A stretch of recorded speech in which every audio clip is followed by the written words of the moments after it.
Hi, friends, Melissa here, and I wanted to come to you and give you a brief recap.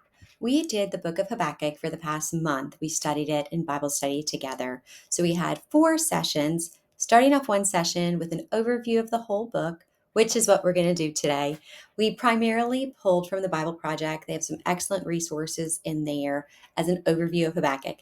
Then for the next 3 weeks, we did the Even If book by Daily Grace. And we had daily readings in here and questions and going through it for 3 weeks and just deep dive into this beautiful book as we're studying Habakkuk together. And I thought that we would come with the easiest way of doing it. In case you missed one of the sessions, we could just rewatch and get the recap, the brief overview of what we did. So if you're joining us right now, this is session 1, overview of the book of Habakkuk. I'm going to start with this, my prayer journal. So if you're looking at this inside, you can see I have a gratitude journal and I write prayers all the time. Now, one time I was giving these as gifts as well. And I was mailing them out for Christmas for gifts. It's a gratitude journal that I designed. And my mother-in-law, my husband's stepmother, messaged me and said, "Did you mean to send me your prayer journal?" I said, "What?" I said, "Yeah, like I sent the one, I made it." And then she's like, "No, I sent her accidentally my personal one. I had a couple copies and I mailed it to her in the mail." And she said, "At first I thought you were trying to show me how to fill it out. And then I realized I had your copy." So I mailed off my personal prayer journal to someone else. How does that connect to the study? Because as we're looking at the book of Habakkuk, we are looking at a personal prayer journal. We have this brief glimpse into this conversation that Habakkuk is having with God, this intimate time, and it's a conversation back and forth, back and forth. Unlike other prophets, he's not going out in this book with a message to the people. He is talking to God. He's questioning God. And we're going to see in here that we can bring God our challenges. We can bring God our questions. We can have those raw, open conversations with God. And we see the grace that God responds in. We see that God has a big plan, even when we don't understand and don't always agree with it. And we're going to see the beauty of his sovereignty, his power. Let's start looking. This first one is from the Bible Project. I love this quote. It says, "The big idea of the book of Habakkuk is Habakkuk sees the darkness of the world as an invitation to have faith in God's promise to one day set things right. Living with such faith means trusting that God loves this world and works to one day eradicate all evil together." In this book, Habakkuk is questioning the evil that he sees around him, wondering what God's going to do. We see this big picture plan that God is working towards, that we can have faith that it's beginning to end plan that he's working on to wipe out all systems of evil. Let's look at a few popular verses. You might be like, "Hey, haven't read this book before, not sure what's in it," but I bet you might have heard of some of these verses. I would say one of the most popular ones is Habakkuk 2:4. "Behold, his soul is puffed up, it is not upright within him, but the righteous shall live by his faith." Key to the Reformation here, the just shall live by faith. We see this verse quoted multiple times in the New Testament as just a bedrock for salvation through grace by faith. And we find it first in the book of Habakkuk. We also see future hope. I love this verse. Big picture of God's plan here. Habakkuk 2:14. "For the earth will be filled with the knowledge of the glory of the Lord as the water covers the sea." This future glory that he's promising Habakkuk will one day cover the whole earth.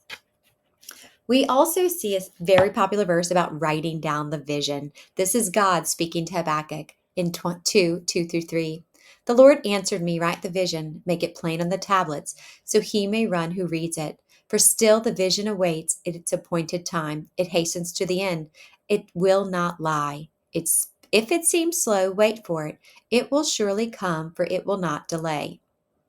Then we have another verse about rejoicing always. This one is so good. I challenge our ladies in Bible study to memorize it. It's one of those heart verses that you can just keep and say in difficulties no matter what.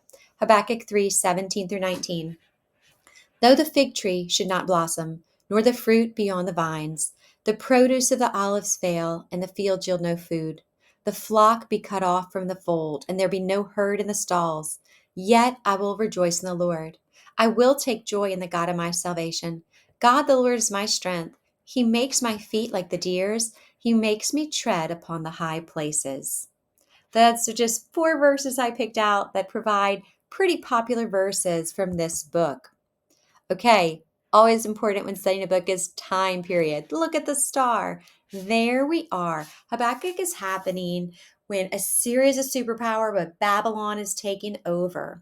Originally, there were 12 kingdoms in Israel. Top 10 kingdoms over 100 years before this had been taken away into captivity by Assyria. We have Judah left, and so they're worshiping in Jerusalem. Habakkuk probably took place around the end of King Josiah's reign, and he was a godly king. Started off young, brought a revival with the word of God. But he's probably now in the reign of Jehoiakim, one of the last kings of Judah. And at this time, he was a wicked king, and the nation fallen into wickedness, which is why Habakkuk is crying out, God, what are you going to do? You see how they're sinning and they're hurting people and they're taking advantage of the poor and taking advantage of the needy. What are you going to do about their wickedness? So we see that this happens right before the captivity of Judah by Babylon. If we're looking at big picture, because we're going to see it throughout, first there was the Syrian of the north, then we see the fall of Jerusalem by Babylon.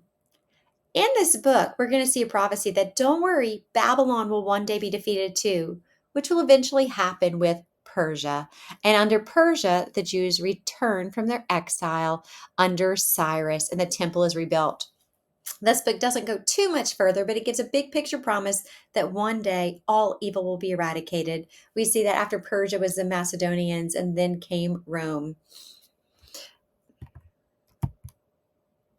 So this is one of the minor prophets. In our Old Testament, when we're looking, we see 12 different books, Hosea through Malachi. However, if you're looking inside of the Hebrew Bible, they're just in one book called the book or the scroll of the 12. All the prophets went together to have this unified voice. It was a unified work, 12 voices, but one prophetic message. What's really interesting is the prophet Habakkuk isn't mentioned anywhere else in the Old Testament or New Testament. Some of the scriptures are repeated, but himself, we don't see anything else that he's doing. This book is like a prayer, like I said, like a prayer journal between God and the prophet, back and forth. It's a conversation. Habakkuk receives a message from God about coming judgment under the Babylonians.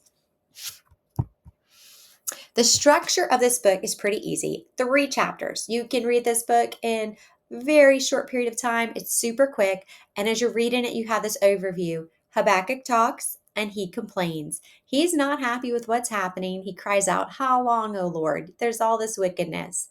God replies and says, "Don't worry, I have a big plan." But the plan's going to involve captivity underneath Babylon. He cries out to God again. Wait, that doesn't make any sense. Why are you using the wicked to punish your people? Then God responds again, and that's where we see the righteous will live by their faith. And in this, God gives this big picture promise to eventually make all things right. He shows his sovereignty, he shows his power. So this conversation, Habakkuk speaks, God speaks. Habakkuk speaks, God speaks. And then Habakkuk changes. He rejoices. So chapter 3 is all a song of rejoicing, similar to the Psalms or similar to Job's response, where he talks about God's great power and he just submits to God's will. I will rejoice no matter what. So, an overview of what's happening, the overview of the book is before we start. It's a conversation. It is unique because it is a conversation between a prophet and God. This prophet isn't going to the people yet. He's not talking to them. It's him and God talking back and forth. And what does that mean for you? It draws us in. It lets us know it is okay to be real, raw, authentic in your prayers, to bring God those things you don't understand, to bring Him your questions, things you're confused about, and have that conversation. It's also a lament. Shows us laments can be worship. It follows a typical lament pattern where he brings his distress, he brings his complaint, similar to in the Psalms, but by the end, his despair turns into hope. He takes his grief, brings it before God with real honesty, and then he waits in faith. Though it starts with questioning and complaint, it ends in rejoicing. It's also prophetic. The prophetic aspect of it helps us so much. God gives him this big picture overview of his plan to bring him peace and comfort in God's sovereignty, that God knows what he's doing. I think of it like this. If I get a phone call and it says, hey, you're going to get a big medical bill in the mail, but don't panic, it's a mistake. Later, we're going to send you out another mail and it's going to say you no longer owe that. I would think, okay, I'm not going to panic when I see this gigantic medical bill that's going to come in the mail. If you've ever had one that came to you incorrectly, if I knew ahead of time that what I received wasn't going to be correct and I was going to receive something else, I would be okay with it. I think of it similar to this. God's letting him know, hey, this looks bad, but it won't end bad. There is grace throughout. There's a big plan of redemption that I'm working, ties into the Messiah coming. Don't panic when you hear this news. I want you to spread this news so there isn't a panic. I'm still working. I'm going to be faithful to my covenant, and I haven't forgotten my people. So, as you study the book of Habakkuk, I hope it's encouraging for you to open up your heart to God in real ways, to ask God those hard questions that are on your heart, to express your grief, your disappointment, and wait and anticipate God to respond.